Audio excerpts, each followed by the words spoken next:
오늘부터 우리 스가랴서 말씀을 이제 살펴봅니다. 우리 마태복음을 이제 마치고요. 스가랴서는 유다가 이제 폭삭 망해서 이제 바사의 이제 페르시아죠. 성경에서 이게 바사라고 표기 되어 있는 거는 이제 페르시아를 이제 음력화해서 한글로 음력화해서 이제 바사라고 우리가 부르는데, 이 바사의 다리오 왕에게 지배를 받던 시대를 이제 배경으로 하고 있습니다.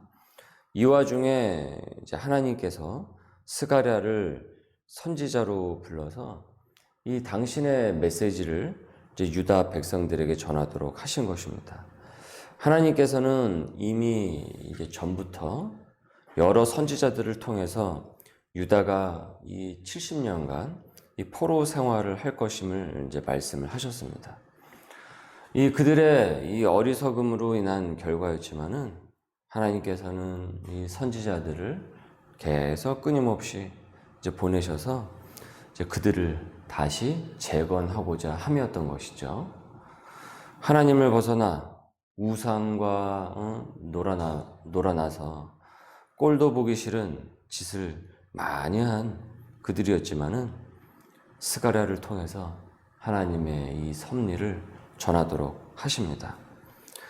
이 재건에서 이제 주요한 미션이 이제 바로 이 성전을 건축을 하는 것이었습니다. 성전이 무너져 버렸잖아요. 유다가 이제 멸망을 하면서.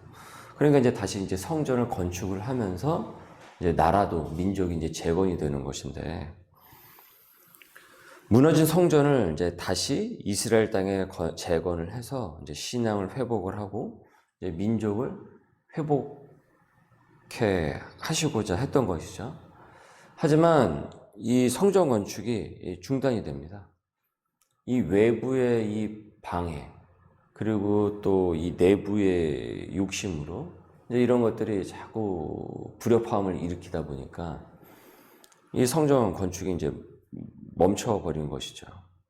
이에 하나님께서는 학계 선지자를 보내셔서 이제 성전 건축을 다시금 독려하셨고, 그리고 2달 후에 이제 스가랴 선지자를 보내신 것입니다. 그러니까 이 학계와 스가랴서가 이제 같이 연이어서 있잖아요. 그러니까 이게 같은 이 시대 안에서 이 두 선지자가 함께 협력을 하면서 지금 이 중요한 이 유다의 이 재건을, 이 미션을 하나님으로부터 이 부름을 받았던 것이죠. 학계는 이제 성전 건축을 이제 독려를 하고 격려를 하고 있어요. 반면에 지금 스가랴서 말씀을 보니까 스가랴서는 이 첫 시작에 하나님의 경고를 들고 나타나고 있어요. 2절을 보시면 여호와가 너희의 조상들에게 심히 진노하였느니라. 그가 말씀에 순종하지 않은 유다의 조상에게, 그 위의 선배들에게 심히 실망하시고 진노하신 거예요. 왜 이 말을 전하도록 하셨겠습니까? 왜 이 얘기를 전하셨을까요? 너희 조상의 죄를, 너희 민족의 선배들의 그 죄를, 그 잘못을, 그 구습을 답습하지 말라라는 것이죠. 그 잘못된 길을 똑같이 따라가지 말라라는 것이죠. 여러분, 성전만 재건이 된다고 해서, 이 건축만 지어진다고 해서 진짜 이 재건이 되는 것이 아닙니다. 건축물만 뭐 재건이 된다고 해서 그것이 재건이 되는 것이 아니라고요. 이 영이 재건이 돼야 돼요. 그들이 무너졌던 그 마음이, 무너졌던 그 영성이 재건이 되어야 되는 것이에요. 많은 빚을 내서 뭐 교회 건축을, 멋진 교회 건축물을, 뭐 유명한 뭐 설계 사무소를 동원을 해서 멋지게 뭐 건물을 진다고 할지라도, 그 교회 구성원들이 진짜 하나님의 마음에 합하여 있지 않다고 한다면 그 교회 건물에 하나님은 좌정하시지 않습니다. 그냥 그거는 그냥 건물이에요, 건물. 뭐 시멘트 바르고 뭐 인테리어 하고 그냥 건물입니다. 지난 우리가 마태복음 그 말씀에서 상고한 바, 우린 이 사실을 익히 봐왔죠. 예수님께서 멋지게 지어진 그 헤롯 성전이 무너질 것이라고 예언하지 않으셨습니까? 왜 그 성전이 무너집니까? 강도의 소굴로 만들어버렸기 때문이죠. 강도의 소굴로. 성전 안에 있다고 한들 성전 안에서 여러 가지 뭐 봉사를 한다고 하고 자기들 나름대로 봉사를 하고 뭐 자기들은 기도를 한다고 한들 그 안에서 진정한 마음이 없으면 그들의 영이 신령과 진정을 하나님 앞에 나아가지 않았기 때문에 그 성전이 무너진다라고 예수님께서 예언을 하셨던 것이죠. 그리고 실제로 역사 속에서도 AD 70년경에 그 티투스 장군에 의해서 폭삭 그 성전이 무너지게 되죠. 이 티투스 장군은 뭐 그 일로 이제 업적이 하나 생긴 거 아닙니까? 그래서 승진해가지고 나중에 로마 황제가 돼요. 그리고 그 무너진 그 성전 중에 서쪽 벽 하나만 딱 남았다고 그랬죠. 근데 그 서쪽 벽이 지금의 이스라엘의 그 통곡의 벽이라고 말씀을 드렸죠. 그 통곡은 아이고 성전이 무너졌다. 이게 어떻게 지어진 건데, 이게 어떻게 지은 건데, 이게 얼마나 오래 걸렸는데, 이거 언제 다시 짓냐. 이런 통곡이어서는 곤란합니다. 죄를 회개하는 통곡이어야 되는 것이고, 이 위에서부터 계속 전통적으로 잘못된 전통으로 계속 내려오고 있는 그 하나님께서 싫어하시는 그 전통에 대한 통곡이어야 되는 것이에요. 그래야 진정 회복이 일어나게 되는 것입니다. 여러분, 우리의 가정도 마찬가지입니다. 예전에 잘못된 그 구습, 예전에 잘못된 그 전통, 그 내력들, 그 모든 것들이 대한 통곡이 있어야 되는 거예요. 애통함이 있어야 되는 거예요. 회개함이 있어야 됩니다. 그래야 우리의 가정이 새롭게 하나님의 말씀의 토대 위에서 우리의 자손들과 다음 세대들이 자라나게 되고 가정이 하나님의 가정으로, 나라로 바뀌어 갈 수 있는 것이에요. 일터도 마찬가지고 우리의 교회도 다 마찬가지인 것이죠. 여러분, 나는 예전에 잘못된 그 구습의 삶을 끊어내고 있습니까? 하나님의 그 진노하심을 깨닫고 그러고 그것으로부터 돌이키고 있습니까? 이를 깨달은 적이 있습니까? 하나님께서는 선지자들을 통해서 끊임없이 전하십니다. 스가랴를 통해서도 전하세요. 3절에 그러므로 너는 그들에게 말하기를 만군의 여호와께서 이처럼 이르시되 너희는 내게로 돌아오라. 만군의 여호와의 말이니라. 그리하면 내가 너희에게로 돌아가리라. 만군의 여호와의 말이니라. 그러니까 너희가 뉘우치고 돌아오면은 언제든지 너희에게 돌아가리라. 그러니까 받아주시겠다라는 것이죠.